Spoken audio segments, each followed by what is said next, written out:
G'day everyone, and welcome to the GrainCorp Boree Creek webinar. I'm Izzy Hutchinson, the Grower Services Manager for our Southern region. I will be your host of this webinar this afternoon, which is being held in place of physical grower meetings for our Boree Creek, Lockhart, Mirrabulong, Henty, Rand and Brocklesby sites. 2020 has certainly been a big year for everyone and has thrown up some challenges. But one positive has been the return of some decent rainfall across the east coast of Australia. While it's an exciting time for the industry, there is certainly a lot riding on this crop, and we are not underestimating the importance of getting the crop off to generate some badly needed cash flow for our rural communities. No doubt some of the topics discussed this afternoon will lead to further questions. You may have noticed already that this session is equipped with a chat feature. I encourage you to put forward any questions at any time, and we will endeavour to answer them as we go. If we do not get to your question by the end of the webinar, then you can expect a call from an appropriate team member to discuss your question further post the webinar. Given it's a busy time of the year, I will aim to wrap this session up within the hour, so please understand that we may not be able to drill down into every site detail at an operational perspective. To kick off the presentation this afternoon, it gives me great pleasure to introduce you to our local site manager team. Hey everyone, Josh Meneskiako here, site manager of Boree Creek. It's just a little message to all the growers on a bit about myself. I've been on the job for about 10 years now, 5 years as just a worker. I've advanced into the site manager role, which I take care of Boree Creek, Lockhart and Mirrabulong, which that is me for the year. I do have two site managers that will be under me at Lockhart, which would be Carla Matiski and Darren Birkinshaw, which runs Mirrabulong, which he has for the last 10 years. I just hope everyone has an enjoyable and safe harvest, and hopefully the rain goes away when we need it to and comes back when we need it. Thank you. Hi everyone, my name's Andrew Wynn. I'm the 2IC at Henty West. I've been with GrainCorp for about 10 years now. Started off with 6 years at the Oaklands GrainCorp site, then 3 years up in Gundawindi in Queensland. And I've been here in Henty for the last 18 months and looking forward to what looks like it's going to be a pretty great harvest this year. So hopefully we have a good one, a safe one, and the weather is kind to us. So looking forward to seeing everyone and catch us later. Hopefully that provides you with some insight into who you'll see on site this harvest. I now want to take a moment to speak to Klaus Paminger, our Chief Operating Officer. Good afternoon, Klaus, and thanks for your time this afternoon. Can you please give the growers an update as to what's been happening around the GrainCorp business over the past 12 months? Sure, thank you, Izzy. Welcome everyone this afternoon to the GrainCorp webinar. Thank you for dialing in. We are looking forward, and I know the local communities are, to a successful harvest after 2, maybe 3 tough years. We're definitely excited about this upcoming harvest, and other communities, but we want to make sure that we all stay safe and we have an efficient harvest. As far as GrainCorp is concerned, we've had significant changes in the last 12 months. You might be aware that we have demerged our malt business that got listed separately on the Australian Stock Exchange. And the benefit of that is that GrainCorp today has a very strong balance sheet with 0 debt. We've been preparing for this upcoming harvest for quite some time now, like 6 months. We've acquired more equipment, including stackers, dry-over hoppers, and many, many tarps. We are in the process and have hired as many as 3,000 casual staff for this upcoming harvest to cover the task at hand across the east coast of Australia. As far as COVID is concerned, that has been mentioned before, we have prepared for a COVID-free harvest, which means we've had to make some changes to the delivery process, and the team will give you an update of what that means to make sure you, our customers, and our staff are safe. We're well equipped to have a contactless harvest to cater for COVID, We've invested in our digital platforms over the recent years. That includes our Fastway systems, our Coptimizer system, and we've continued to invest in our marketing platform, which is Crop Connect, and we will continue to make our 2-day payment. So on behalf of all of us at GrainCorp, I wish you a safe and prosperous harvest. If you have questions, please do so. Thanks for that, Klaus. It definitely has been a busy 12 months getting ready for this harvest. We've done quite a few of these grower meetings across the East Coast now, and a common question that growers have been asking us is, why is GrainCorp more competitive with grower pricing this year compared to previous years? Are you able to give us some insight into our pricing for this harvest? Sure, it's a very good question, and I'm confident that we are competitive because we've made a lot of changes within our organisation. We've taken a lot of costs out of our business in the difficult times of drought, just like every other business has, including farmers.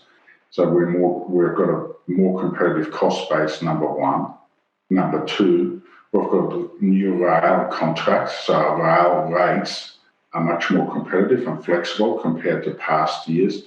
And we as a company have integrated our business to be truly one GrainCorp organisation rather than a number of business units. So we're now focused on the return to the producer at the farm gate, all the way to maybe a domestic consumer or international customer, to make sure we're efficient and provide the best price to you, the growers at our local sites. Perfect. We've also had a question come in from the audience, Klaus. This question's coming from Ellen. You have been with GrainCorp for several years now. What is it that excites you about the GrainCorp business? Just following on from the last question, Izzy, is that we've transformed our business. We are competitive. We're much more efficient. We're leaner. And what excites me really about GrainCorp, what excites me more about GrainCorp today is we're more focused on our customers than we've ever been. Thanks for that update, Klaus. For the remainder of this session, we have two of our talented staff members on board to answer any of your questions. I encourage you to post any questions that you have into the chat section, and we will endeavour to cover them as we go. The panel this afternoon includes Warwick Smith, our Regional Operations Manager for Southern, based here in Wagga, and Harry Lee, our Grain Marketer for Junee and Boree Creek. I'll kick off with Woz. So, Warwick, we've heard from the site managers, and there's a couple of familiar faces in there. Are you able just to provide a quick recap of what sites are storing malt and canola in the Boree Creek area this year? Yeah, good afternoon to all the growers who have dialed in. So basically, there was a few technical difficulties there, I think, when Josh was speaking. But yeah, just to recap on the canola and malt barley seeds. So for Boree Creek, into our Boree Creek site, we'll have Spartacus barley and also Latrobe barley for malt, and also Bar 1 with canola as well, along with all other wheats. For Henty, just canola and wheat at our Henty West site. Lockhart will be taking Planet Malt along with Bar 1 and canola as well. Milberlong will just be canola with all other wheat grades as well. And obviously at Rand, we'll obviously have Latrobe and Bar 1 and canola there as well for the growers. Very good. Sounds like we've got plenty of options for the growers down south. Now, we've heard a lot of questions or a lot of chatter in the media in regards to labour and getting staff into the agriculture industry. How is GrainCorp going with recruitment, both on a national level but also on a more localised level around Boree and Henty area? Yeah, not a problem, Izzy. So yeah, obviously we're no different to a lot of industries since once COVID hit. Obviously attaining staff has been a little bit challenging, but all in all, it's been going really, really well for the entire network. We generally require a bit over 3,000 harvest casuals to assist us across the East Coast, and up to date, we've in excess of 5,500 applications have come through. So we're processing really, really well. We do start our process really early to try and obviously shore up as many employees as we can for the harvest, and that's been working really well. So down to a local sort of area, Boree Creek and Henty and all sites sort of in between, we're covering off really, really well. Obviously working towards doing double shifts at both Boree Creek and Henty West, obviously cater for the large harvest and keep the service there that's required, and obviously extended shifts at Lockhart and Milbralong as well. So I think we're chasing the odd labourer here and there, but the numbers, we're nearly at 100% as we sit. So, but if anyone's out there who does know of anyone looking for some work, we'd be more than happy to hear from you. And obviously direct us through to the Wagga office. We might be able to assist with giving some people some work as well. But I'm sure there's plenty of growers chasing some employees as well. But all in all, we're in a good situation, which is good. Perfect. Thanks, Woz. And that probably leads into, we still have a few casual positions based here in the Wagga office as well, actually. So if you know anyone, just get them to jump on the GrainCorp website and put their application in, and we can go from there. Now, Woz, it sounds like things are going pretty well in regards to getting ready for harvest, and I believe Klaus referred to some new equipment and some new stackers that we've had come into the fleet in the past 12 months. Are you able to give us a bit of an overview of what's happening and how we've got ready to ensure we've got enough equipment to receive the harvest? Yeah, not a problem, Izzy. Obviously, well aware that the season was looking very promising early on, so there's been a lot of preparation going on, earlier than it ever has in my time, and I've been with GrainCorp 25 years now, so it's been fantastic. But the business has been very proactive, like any business should be, I guess. Well, a lot of work obviously going into our operations, so to speak. So, Klaus touched on it, but we have purchased 21 new stackers with drive-over hoppers to assist bringing the harvest in the network. Increased our tarps, obviously, with the larger volume that we're expected to see as well. So, well over $10 million has been spent there. But obviously the new hoppers that will attach to these stackers, 400 tonnes an hour plus. And just really ramping up our capability to assist all the way down the East Coast. So you'll see some of these pieces of equipment at Boree Creek and Henty West this season as well. So it'll be very exciting. Very good. That probably is a good segue into an audience question that we've had come in. So Rowan has asked, there is every chance it could be a wet harvest. Has GrainCorp made plans, i.e. staff and facilities, to be able to operate for longer hours or increase capacity if rain events are forecast? Yeah, look, good question, Rowan. And obviously, I think we've all got our fingers crossed that it won't be a wet harvest. But you've got to realise we probably will get some rain delays. Hence why we're probably still trying to chase up a few staff here and there to maximise the double shifts. And our intention at GrainCorp, where we can, obviously with the larger sites and where we can, even at the smaller sites, is to run 2 shifts. That's always been the plan. So obviously can extend right out to, if it needs to be, 24-hour operation. But that is certainly our plan. We know it's a big crop. We know that growers are going to want to get it off. And it's not much good if we're not open. So our full intention is to be operating to the hours that, service the growers the best possible way. So that ties in with Rowan and I suppose good communication going both ways from the site and from the growers to keep us informed on what they need from us, and we'll do our very, very best to keep the sites open and take as much grain as possible. Very good. Now, I'll stay with you for a little bit longer. And Klaus definitely referred to GrainCorp being COVID-free or definitely being COVID-safe this harvest. Are you able to do a bit of a deep dive into what harvest looks like with COVID at GrainCorp?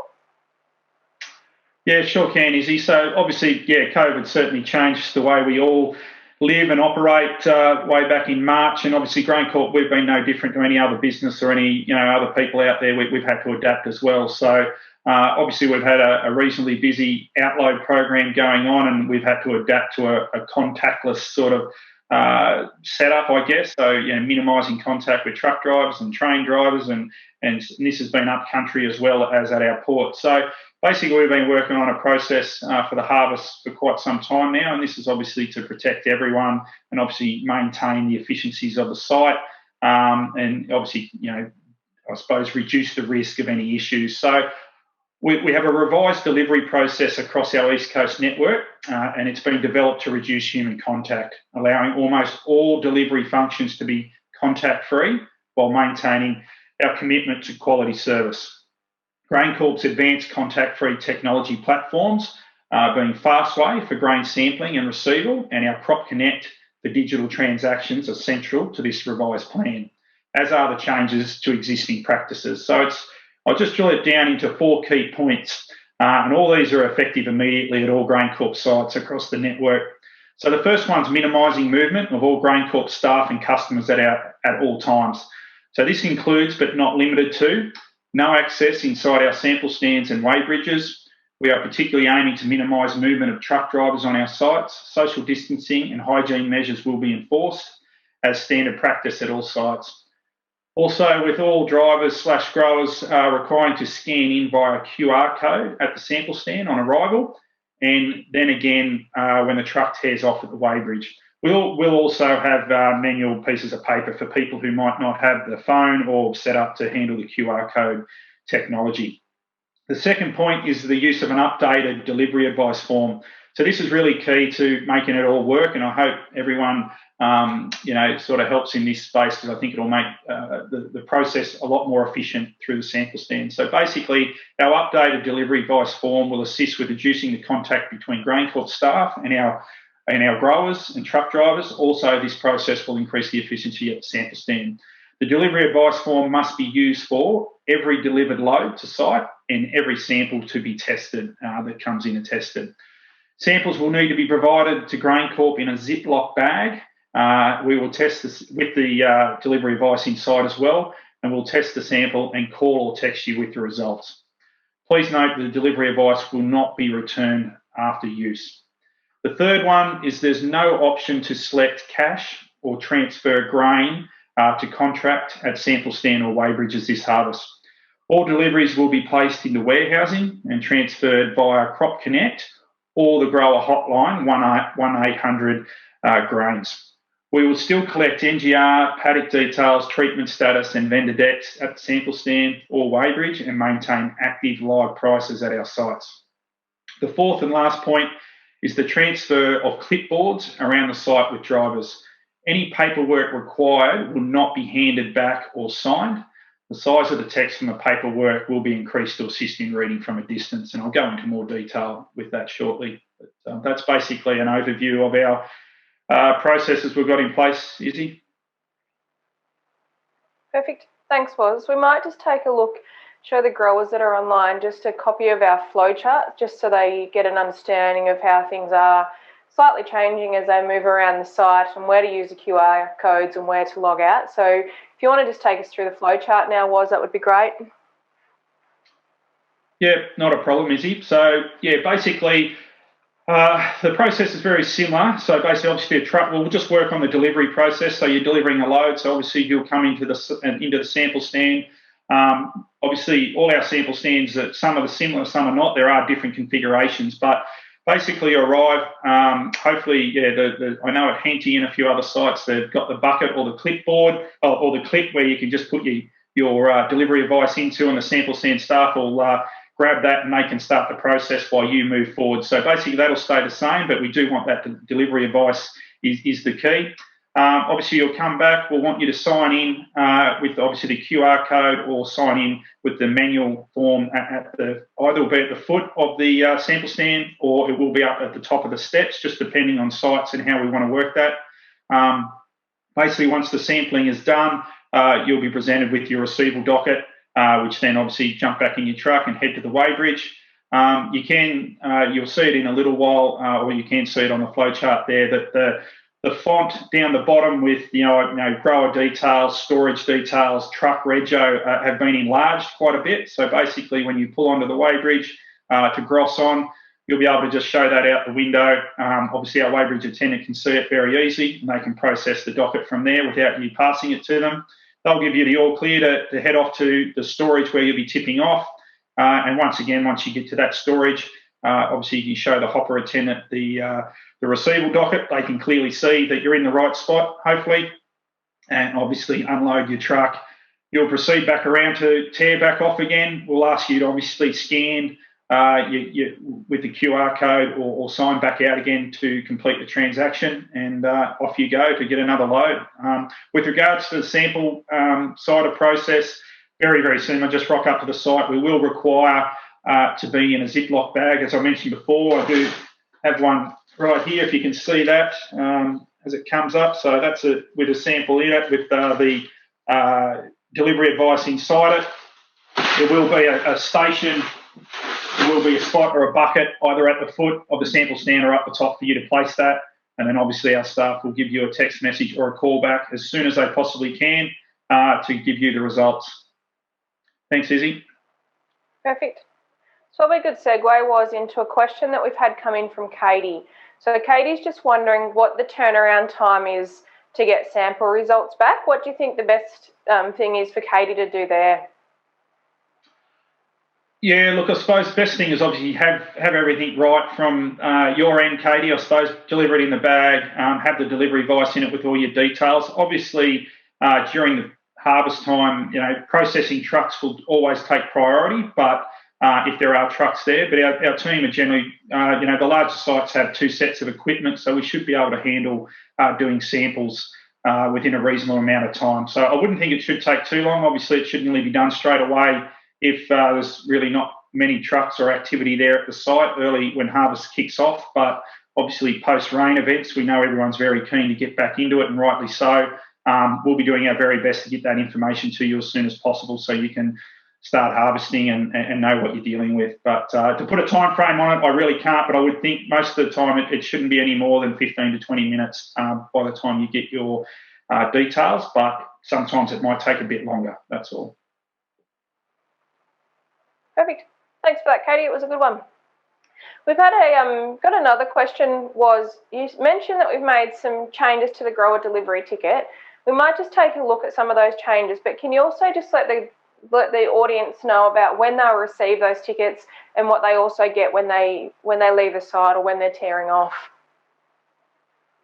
Yeah, sure, Izzy. So firstly, obviously, on our website, if you do want to download, you can go to the GrainCorp website to download our delivery advice. And obviously, I encourage you all to probably do that. And there's a lot of information that can probably already be pre-populated, so it makes life a little bit easier for the truck driver. They're not having to write it out each time. So, things like the NGR, your trading name, maybe a truck rego. These things mightn't change too much. Obviously, some of you might have multiple trucks, and things like that you can already pre-populate. So they might be only just changing the commodity or something like that potentially. Everything's going to be warehouse, so you don't have to be putting any options there.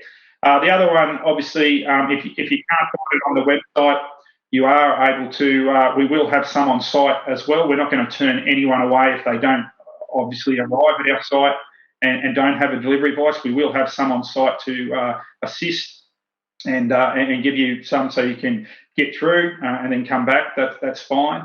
But yeah, all in all, if you can obviously be as organised as possible, that would be greatly appreciated. We'll be doing our best at our end to process the trucks as quick as possible. So the more information, the most accurate information on those delivery advice certainly saves time, which means we can get more trucks through the sample stand a lot quicker.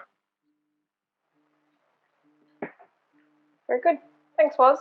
Now we did have some technical issues to begin with, but we've been able to organise them, and we've had Peter Daly, our area manager for Boree Creek area, join us. So I'll throw a question across to Pete in regards to just understanding how growers request a retest if we're staying contactless on site. Sorry, yeah, certainly. So to do a retest on site, one, we can just do it straight out of the same bucket that was speared from the truck, which we can get a result from, or if the driver would like the truck to be retested, the driver will need to go around and line back up again. So this can take some time if there is a bit of a line up at the sample stand. Thanks for that, Pete. That's good. Sorry, Woz. We'll just go back, and I just noticed that there was a question about in-crop glyphosate treatment on barley and durum on the grower delivery advice. Are you able just to please elaborate on this for us? Yeah, sure can, Izzy. So basically, the with regards to in-crop glyphosate, that needs to be declared, particularly when on malt barley varieties. Once obviously there has been no glyphosate or that's been sprayed during in-crop, it's no longer can be classed as a malting variety. So really, really important if that has occurred that you're informing our staff at the sample stand of that, putting that on the delivery advice. So obviously we're aware of that straight away. To do obviously with the durum side of things, not a really durum growing area, but yeah, any IMI type chemicals which have that same effect as well. It certainly can have a massive flow-on effect with not only domestic but export customers where some of these products will end up. So really, really important that we sort of declare if that has occurred, particularly with the barley side of things, being down in the Boree Creek, any area where a bit is grown. The last thing we need is something slipping through that can have a flow-on effect through the industry, I guess. Just encourage everyone, if you are doing anything like that, that you please inform our staff as you deliver in. Very good. Thanks for that, Woz. Now, Peter, Warwick has taken us through the sample process, but the question that I'm wondering is where do growers actually leave their samples when they come into site? Given that they won't be able to enter into the sample stand, what's the sort of system that we've got going there? Yeah, certainly. So at each site, we'll probably set up so we'll probably have, as you know, there's growers that won't be able to access the sample stand. So at the bottom of the stairs, we'll probably leave a table where the growers can leave their sample there. The sampling staff will keep an eye out for that, obviously. And then once they're sampled, they will, like Woz said before, they'll call or text the results through. So just leave it at the sample stand still. Perfect. Thanks for that, Peter. Now remember, if you've got any other questions in regards to what we've already discussed, please feel free to use the chat feature and we can come back and go back across them. Now we've had an audience question come in from Terence. It sounds like the sites are ready to receive grain this harvest. Is the business also ready for the export task across the East Coast? I think Woz will be best to answer this one for us. Yeah, not a problem, Izzy. And yeah, good question, Terence. The ports, particularly Port Kembla, no different to our upcountry, has been a little bit quieter the past couple of years. Busy in a way that we've obviously reversed the supply chain and vessels have been coming in and we've been discharging and going out. But obviously this year, which is very exciting for everyone, that it'll return back to the way that they were sort of built, and that's exporting for overseas. So, I've been lucky enough to spend a bit of time down at Port Kembla this year, and the teams have been working very well to get the site up and running. Spent a lot of money on the ship loaders, which haven't had a lot of use over the last couple of years. So they've certainly been getting some much needed maintenance on it, which is fantastic. And obviously just working through some detailed cleaning of the Port Kembla facility. Obviously in the Henty and Boree Creek cluster, a lot of stuff makes its way down to Geelong as well. So Geelong's been a little bit busier with an array of things going on down there. They do a lot of non-grain products as well. But yeah, certainly they're waiting and ready for a big export year, and extremely excited about the opportunity to be loading vessels the way that they were intended. So no issues from our end with the port capability. Brilliant. That's great to hear.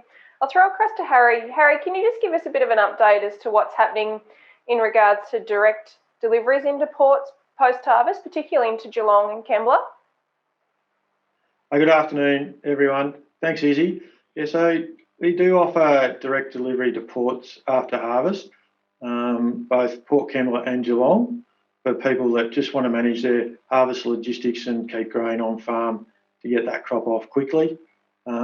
On top of that, we do offer some deliveries to some sites after harvest as well. Perfect. Thanks, Harry. So we heard the COVID plan from Woz earlier on. I'm interested to understand, Harry, what it means for growers that are looking at selling their grain on the weighbridge. How has that changed with the COVID plan? Yeah, so thanks, Izzy. With the COVID plan, all grain goes into warehouse, and Crop Connect is a facility where it allows you to transfer your grain afterwards. Crop Connect's really a one-stop shop. It provides quality information as harvest is progressing. It'll send SMSs on your quality of your deliveries. It also allows you to transfer grain onto cash prices from many buyers on the day, onto contracts that you've done, or into the pool. It also has accounting features, RCTIs, delivery summaries. If you haven't got it set up, suggest that you make sure your app is up to date or installed. And if you have any queries about it or more information, please call 1-800-GRAINS, the Grower Service Centre. Yeah, perfect. Thanks, Harry. Can you also give us an understanding of what other benefits and also costs are involved in warehousing grain at GrainCorp? Thanks, Izzy. During the grace period, there's no cost to warehouse grain. Now, that period is the month of delivery plus 2 additional months. Following on to that, probably worth mentioning another benefit of Crop Connect, which is Croptimizer, which potentially allows you the possibility of upgrading your grain. Now, there's several requirements for that. The load that you've delivered or the ticket you're looking at has to meet certain parameters. You have to have built some equity with previous loads that you've warehoused in that the quality is above the minimum for the grade. And thirdly, the stack at the site, the physical stack has to be going well as well. Now, with Croptimizer, there will be SMSs sent out several times a week. On top of that, you can call the Grower Services hotline on 1-800-GRAINS to see if you've got any loads that can be Croptimised. Thanks, Harry. Now, we've had a question come in from the audience, and that's, I'm also interested to understand more about the changes that have been made to the canola sustainability this year. Harry, are you able to provide some insight into that?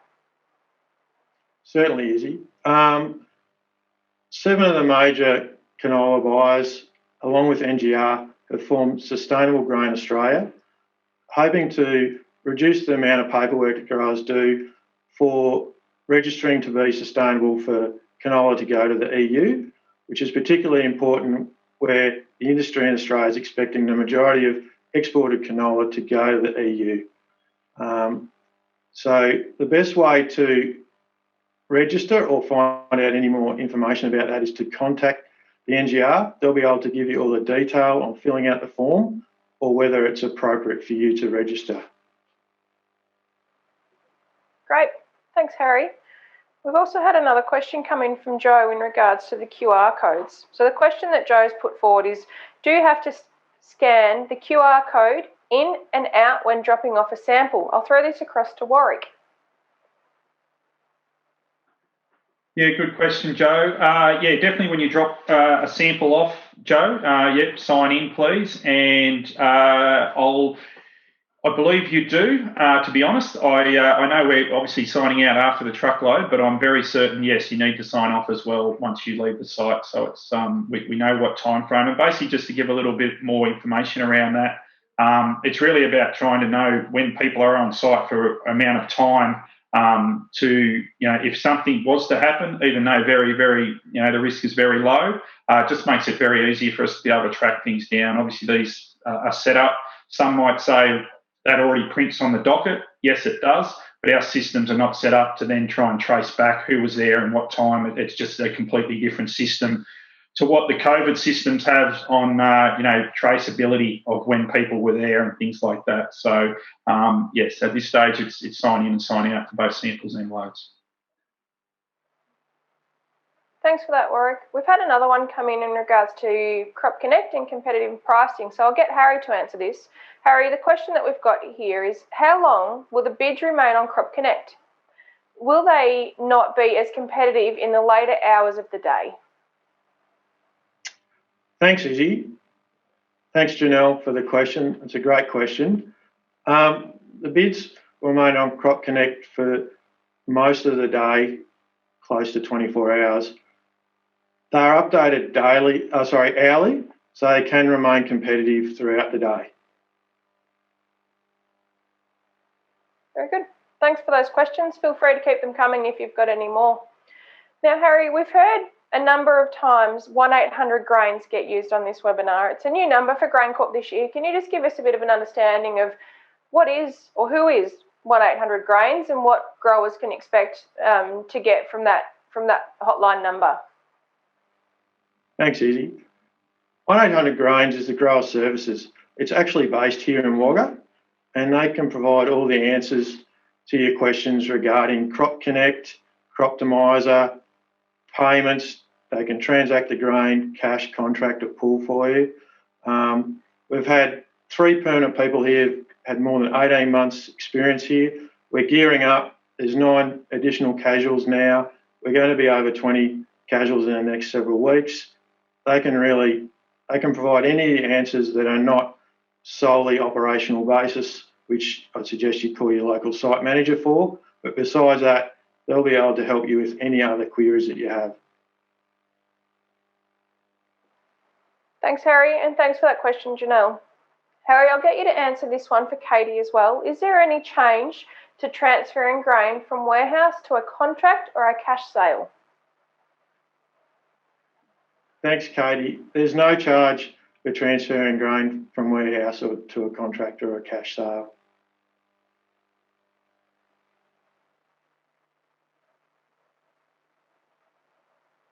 Very good. Now, Warwick, we've covered off a lot of different topics in the last half an hour. I'm just wondering if you can provide a bit of insight into what your key messages are that you've taken home from this session. Yeah, no worries, Izzy. Obviously, the key message that I took from the session are, the major changes this harvest are around our COVID plan, in that our sites will be contactless. Delivery advice forms are required for both samples and deliveries of all grain will automatically be placed in warehousing. And you can either utilise, the Crop Connect to complete transfers to contract, cash or pools, as well as place offers, view invoices and manage notifications. I'd also suggest that you all check your personal details with NGR prior to harvest and complete the canola sustainability vendor deck if you wish. Over to you, Izzy. Thanks, Woz. Now, just prior to finishing up the session, I'll just go around the grounds and just get some final thoughts from the team and just make sure there's anything else they want to mention. So I'll start with Harry. Thanks, Iz. First thought, like I think other people have mentioned throughout, is just hope everyone has a safe and successful harvest. Following on from that, we send a lot of different methods of communication out to the growers. We send pricing by SMS, daily bid sheet emails, and a weekly newsletter. If you're not receiving all or some of these, please contact me to put you on the list. Thanks, Iz. Thanks, Harry. I'll throw across to Pete for your final thoughts, Pete, but it may actually also be worth just covering off PPE for this harvest and if there's been any changes there as well. Yeah, it certainly is. So yeah, straight into PPE. Yes, obviously we need to still have high vis on site, boots, and hat, obviously sun and glasses, that hoppers and things like that to keep husk out eyes and things. As far as the harvest goes, yeah, look, I think it's going to be a bit different with the COVID. So I think if we all get on board and get all our delivery advices and things set up, I think we'll be fine. But yeah, other than that, hopefully we're having a safe and, like Harry said, successful harvest for everyone. Thank you. Brilliant. Thanks, Pete. And last but not least, I'll go back across to Woz. Yeah, no worries, Izzy. Thanks for that. Very much similar. Look, obviously, wish everyone a very safe and successful harvest for the Boree Creek cluster. Great to obviously have a more promising season than what we've seen there for some time, so that's really good. But yeah, just to reiterate, probably the emphasis of any operational type things that pop up, really encourage you to have that good relationship with the site manager at the site you're delivering to. Obviously, keep them informed with what's happening with your harvest so they can make the best decisions as well. Obviously we can't do everything for everyone, but obviously the more information we have, the better decisions we can make to service our growers in that area. Just on that, we'll be sending out some detail via email and text around the site manager's details next week. So obviously we'll get that sent out. So, if you are looking at, starting harvest in the coming weeks, it would be great to obviously get a day or two's notice just to say, look, we're looking at, might be bringing something in. Just give the site manager the heads up. We'll be ready and waiting for you, to come on in. So thanks again. And I wish you all the very best for the harvest. Perfect. We've had a couple more questions come in here, guys, so we might just cover them off as well before we wrap up. So the first one's come in from Joe.